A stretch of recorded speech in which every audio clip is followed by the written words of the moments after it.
Today is Sunday, June 27th, 2021. Today is Sunday, so this is always a good day for me. I look forward to church, and Sunday ends up being one of the happiest days of my week because I get to go to church and be surrounded by so many people at one time that I care about. There's so many people that I care about, but it's at church where there are so many of them in one place gathered together that I get to see. And that's always a joy for me, and that was the case today. I report to you today that I'm feeling better.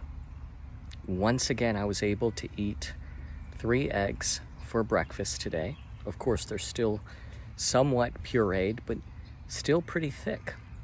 And I can handle 3. They're no longer getting stuck. While I was driving to church, because I drove separately, Serena's cousin was still here today. He joined us to church, so they drove together so that they could spend some more quality time together, and I'm happy for that. I wanted them to be able to do that. And I drove separately.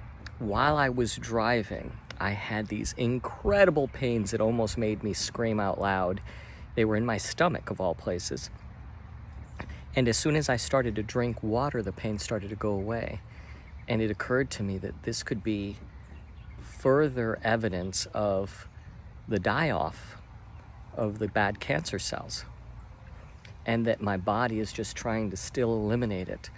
So the pain went away, and it hasn't come back, and I'm glad for that.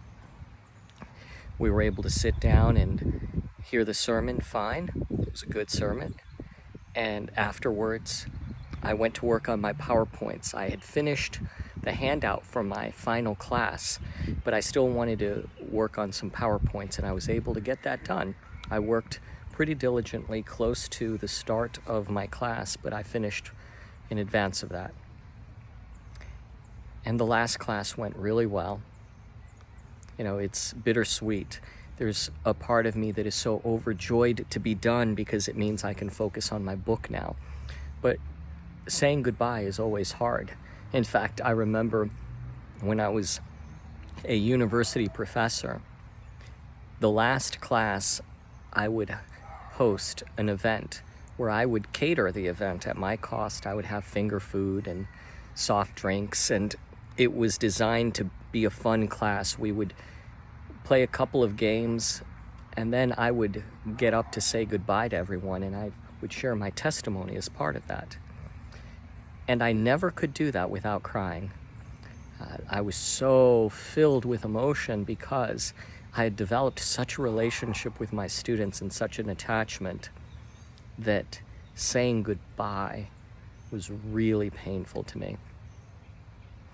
But I was always able to make it through. And it was always a necessary thing. There is, according to Ecclesiastes chapter 3, a time and a season for everything. A time and a season for everything. So there's a time for a class to start, and there's a time for the class to end. So today it ended. It went well. It was a nice way of putting together all of the information and having everyone think through it, make some conclusions about it in order to then press forward responsibly. Having learned about their gifts, they're now ready to use them. So I'm excited to hear about how things go. I'm excited to hear about when some of my students start sharing information with people that are curious about this topic, and that they could pull back some of the notes, refer to them, and educate them using what I prepared. That to me will bring me tremendous satisfaction when I hear about those things. So let's see, what else is there to tell you today? As I was entering the church, a woman stopped me to ask how I was doing. And I did not recognize her, but she called me by my first name, so immediately I stopped, and we had a nice conversation. She was very concerned about my health, and I shared with her the truthful update, Some good news, some bad news. And then she started to share with me about her husband and some of his health issues. So I seized the opportunity to say, may I pray for you right now and for your husband? And I did. And at the conclusion of my prayer, she said, now may I pray for you? And I said, of course, of course. And she prayed for me. And then while I was leaving church, I was stopped by someone else, and it was the mother of someone in my community. And we had just such a nice conversation about her son and just a getting to know you kind of conversation. We were finally able to meet, and it was just a lovely, lovely meeting. Those kinds of things just fill me with a lot of warmth in my heart. So it was very, very pleasant today. And I'm tired, but I'm not exhausted. And I had a nice conversation with a dear friend that called me and Serena as we were driving from church, because we have a long drive. We got to catch up with her and find out what's going on in her life and give her the behind the scenes update of what's going on with ours, you know, some little details here and there that maybe I don't talk about, because otherwise my video logs would be too long. But there is a time and a season for everything.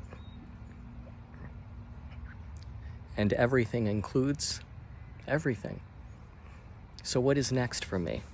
I have a window of opportunity.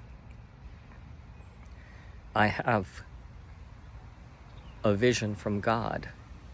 Not literally, but I have in my mind the concept of a book that I think will add value to two categories of people: those that are sick, and the people, including the elders, that pray for people that are sick.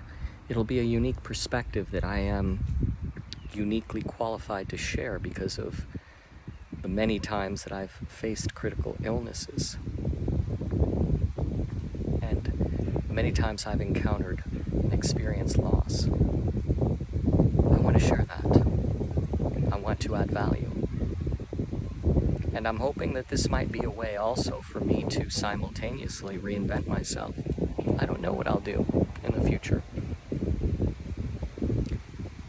I was listening to a testimony as I was driving alone to the church.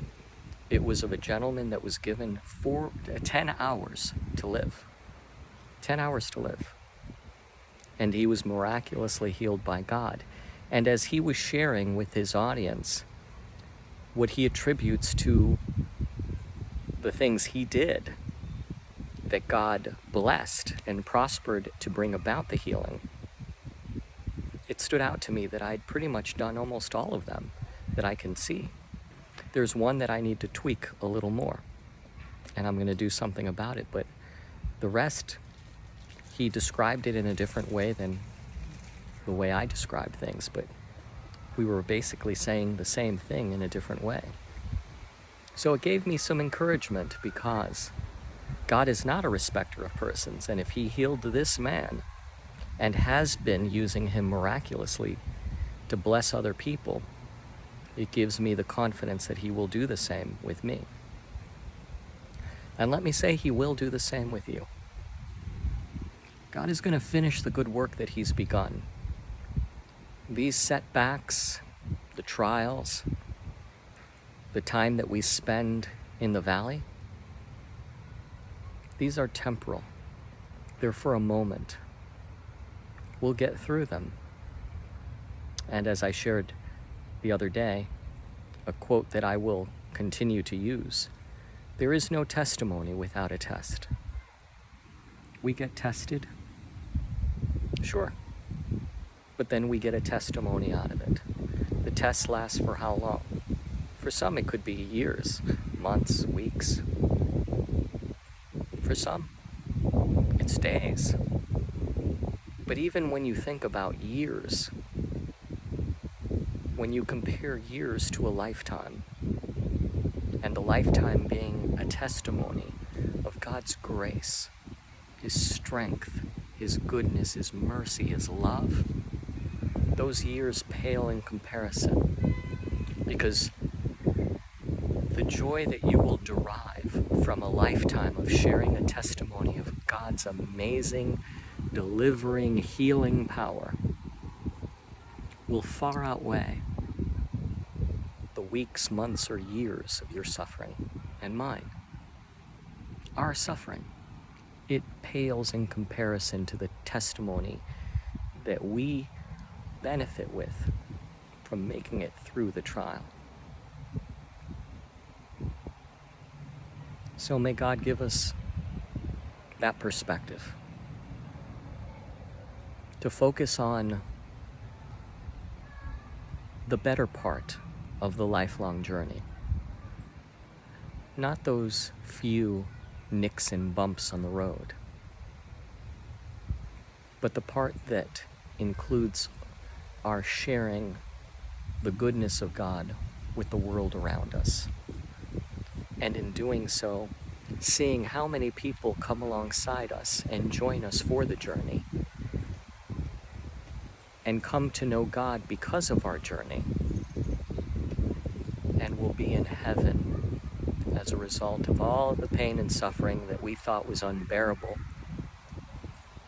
but we later conclude it was not only bearable, but desirable because of the good fruit that it has produced in our lives and in the lives of those around us.